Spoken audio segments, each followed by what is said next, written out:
السلام عليكم ورحمة الله وبركاته. ازيكم يا حبايبي؟ النهاردة هنعمل ايه؟ النهاردة هنعمل مكرونة بشاميل وشيش طاووق وفراخ بانيه وبابا غنوج وسلطة خضراء. تعالوا نشوف كده. هنجهز الاول، نجهز الخضار بتاعنا اللي هنعمل بيه الاكل.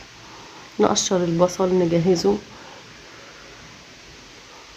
تقولي البصل كتير ليه؟ هقول لكم انا بحب في المعصج بتاع اللحمه بتاع اللي بيحطوا في المكرونه بشاميل، بحبها تبقى كتير جدا مع في المعصج. هنقطع البصل ونحط فلفل اسود وحبهان زي ما متعودين، وانا معوداكم في اللحمه بنحط فلفل اسود وحبهان وملح، لا اكتر ولا اقل، عشان برضو ما نغيرش طعم اللحمه. حط حبه زيت في الجريل، اي ماده دهنيه، عايزه تحطي زيت كريستال، عايزه تحطي حته زبده، براحتك جدا. مجرد بس اشوح فيها البصله، عشان خاطر كده كده اصلا اللحمه بتنزل الدهون بتاعتها. نزلنا بالبصله اهي بنشوح فيها، اول ما تاخد اللون الكهرمان دوت الذهبي يعني، ابدا انزل باللحمه.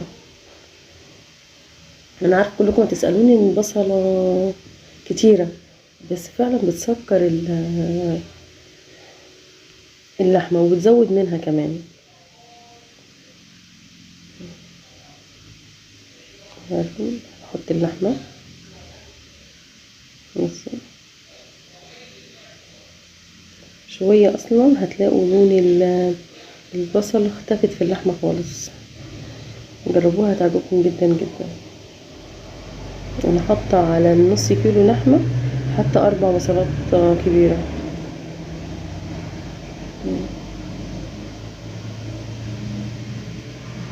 حطيت شويه ملح. انا ما بملحش اللحمه غير لما تخش في السوا. خليتك فيها ربنا يحسن ما بين ايديكم وإيديا يا رب العالمين.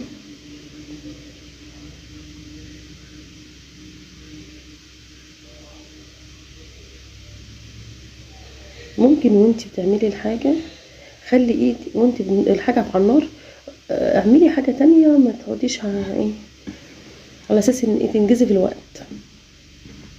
دلوقتي انا بخرط وهي الحاجه على النار بخرط الفلفل بتاع الشيش طاووق، وهنجهزه برضو مع بعض، الخلطه مع بعض هنجهزها ونشوفها.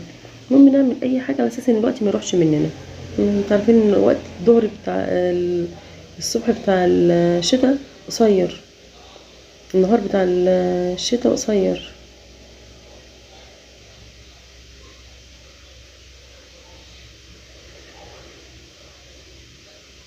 صلوا على النبي يا حبايبي.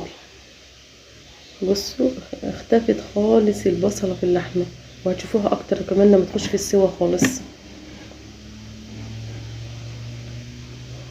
بتكتر منها وبتحلي طعمها وبتخلي طعمها مسكر.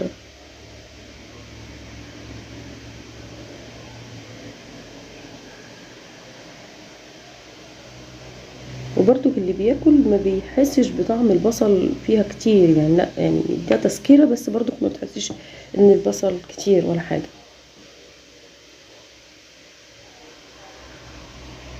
بس انا قاعدة كده بنضف الخضار،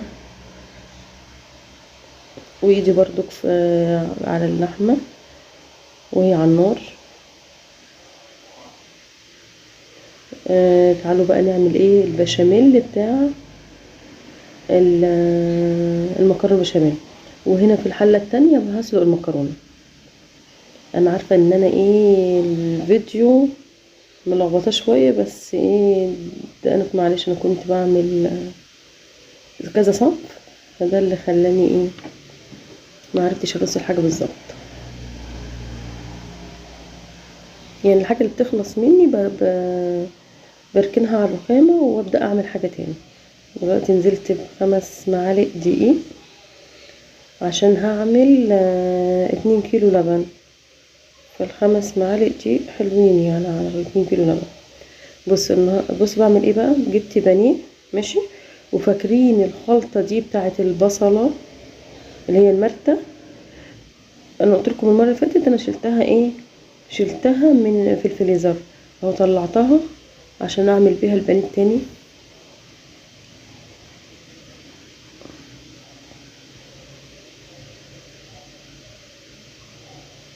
برضو بايدي على الدقيق وموطيه النار عشان ما يتحرقش يتلسعش لغايه ما ياخد اللون الذهبي ده. برضو بقطع الشيش طاووق بالمقص، وعقبال ما كل شويه ايدي فيه.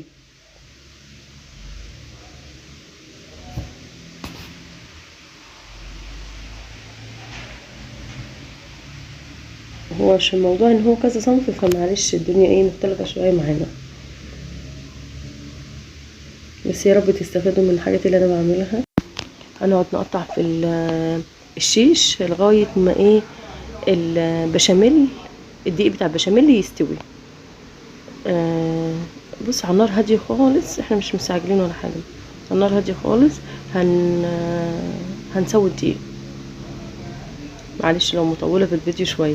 هنحط 3 مكعبات مرقه دجاج ماجي، عشان زي ما قلت لكم انا عامله 2 كيلو لبن، ماشي بيحلي في الطعم. وحطيت فلفل اسود وحبهان، ماشي حبهان بس. هنا هعمل بقى الصوص بتاع التتبيله بتاعه الشيش طاووق. كوبايه زبادي وواحده اسمها تتبيله الشيش طاووق، ماشي. ونزلت عليه بعصره ليمون، ماشي 2 ليمونه كده، عشان برضو عامله انا عامله 2 كيلو شيش طاووق، ماشي. واحط شويه ملح حضرتك صغيرين عشان يكتروا لي، عشان التتبيله بتبقى قليله على الكميه دي. اوعوا تكونوا تهتوا مني.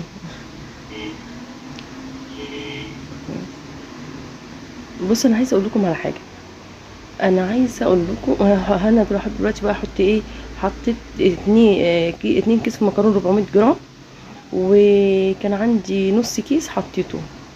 احط بقى 2 كيلو لبن. انا عايزه اقول لكم على حاجه، بصوا لو احنا حطينا على الدقيق بشاميل اللبن على طول وهو سخن الدقيق هيكلكع مني، فحاولوا تقفلوا النار وتشوفوا اي حاجه تعملوها لغايه ما الدقيق يهدى، ونبدا ننزل اللبن، يعني ده يبقى بارد وده يبقى بارد عشان ما يكلكعش منك. فاهمين حبايب قلبي؟ دي عن تجربه سنين يعني، مش محتاج بقى ان انت تعمليه في خلاط، تضربيه في خلاط او تعمليه في هاند بلندر، مش محتاج يعني. انت بس وطي اقفلي النار وخليها يبرد الدقيق، وبعد كده انزلي عليه باللبن. انا حطيت 2 كيلو لبن. بصي جايبه طبق جبنه رومي، هقطعه ترانشات صغيره برضو بالمقص. المقص بيبقى بيساعدني اكتر من السكينه، ماشي. غسلاه والله يا حبايب قلبي عشان انا برضو وسواسه يعني.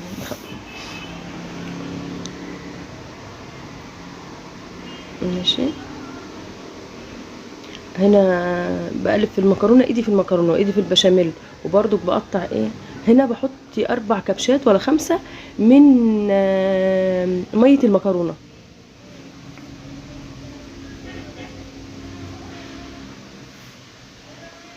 عشان يخلي جوسي كده وجميل. ربنا يحسن ما بين ايديكم وده يا حبايب قلبي. معلش هو الفيديو مطول شويه عشان في كذا وصفه وكذا اكله، هي كانت اكله عزومه لكذا نفر. ربنا يجعل بيتكم دايما عمار، نكتر الحبايب. هنا بقطع الفلفل بتاع ايه الشيش طاووق. جبت طبق كبير عشان ايه لما انزل عليه بالشيش. بص هنا برضو ايدي في اللبن والدقيق بتاع البشاميل. بص بوريكم جبت طبق كبير عشان احط فيه ايه الفراخ اللي هي الشيش طاووق عشان لما انزلها على الخضار اللي انا حطاه اللي هو الفلفل الاحمر والفلفل الاصفر ياخد من طعم التتبيله. بس طبعا ايه انتوا بقى فننوا كده، فلفل احمر على فلفل بس يدي فيها ماشي. انا بشطف ايدي وبرجع تاني على فكره يا جماعه. حته فلفل احمر على حته فلفل يعني واحده واحده واحده. اعملي تدريج الوان كده بتبقى شكلها جميل قدام الضيف او شكلها قدام الاولاد بتبقى حلوه جدا تفتح الشهيه. بص بنتي جت تساعدني بتقلب في البشاميل وهي كمان استاذه بشاميل زي يعني. بس كل ده على نار هاديه كده بالراحه عشان الاكل يطلع جميل وطعمه حلو وربنا يحسن ما بين ايديكم يا رب العالمين. بصوا وانا مقطعه بصلايه لو خدت بالكم برضو بحطها اول حاجه في عصايه الشيش وابدا ايه ارص على فكره وطعم البصلايه ولما بتشوي في الفرن مع عصايه الشيش طاووق بتبقى طعمها معسل وجميل تحفه تحفه. احنا من عشاق البصل. معرفش بقى اكتبوا لي في التعليقات انتوا بتحبوا البصل ولا لا. اكله سهله وجميله والاولاد كلهم بيحبوها.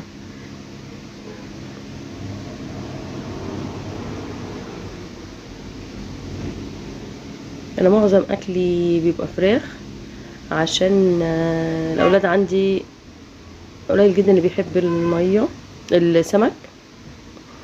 وانا عايزه اوريكم ان بنتي هنا عملت ايه، عملت معلقه دقيق تاني على كوبايه ميه على نص كوبايه ميه عشان تتقل الخليط. ونزلت هنا بالايه بالجبنه الرومي خلاص وهطفي بقى عليها خلاص. اول ما تنزلي بالجبنه الرومي اول ما يتقل وتنزلي بالجبنه الرومي ماشي اطفي بقى النار خالص ما تخليش البشاميل يغلي. بص انا دلوقتي بوزع المكرونه على الطواجن والصينيه دي برضو بعملها على اساس ان ايه ما عنديش طواجن زياده. بس عايزه اقول لكم البشاميل اللي في الطواجن بيبقى منظر شياكه جدا جدا قدام الضيف اللي بيجيلك او قدام اولادك. فعلا بيفرق جامد جدا في الشكل وطبعا في الطعم. يعني في ناس بتحب طعم الطواجن قوي. بوزع اللحمه المفرومه اللي احنا عملناها. بصي يا حبايبي ولا البصله مش باينه خالص فيها وجميله ازاي. جربوها بالطريقه دي هتعجبكم جدا. وبرضو لو بتعملوا رقاق او جلاش جربوا اللحمه بالطريقه دي جميله جميله جميله. برضو بحط تاني طبقه مكرونه وانزل بقى بقيه البشاميل.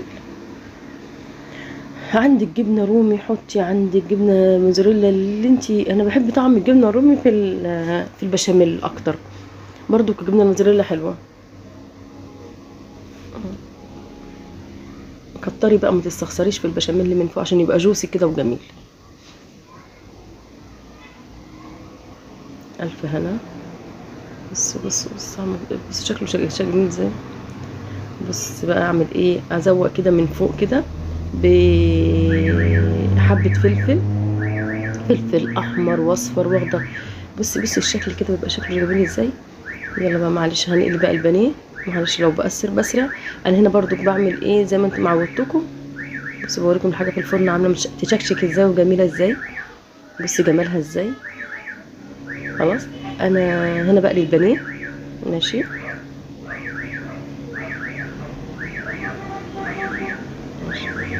معلش لو بسرع الفيديو عشان ما يطولش عليكم يا حبايبي. بصوا شكل السفره وجمالها. السلام عليكم ورحمه الله وبركاته.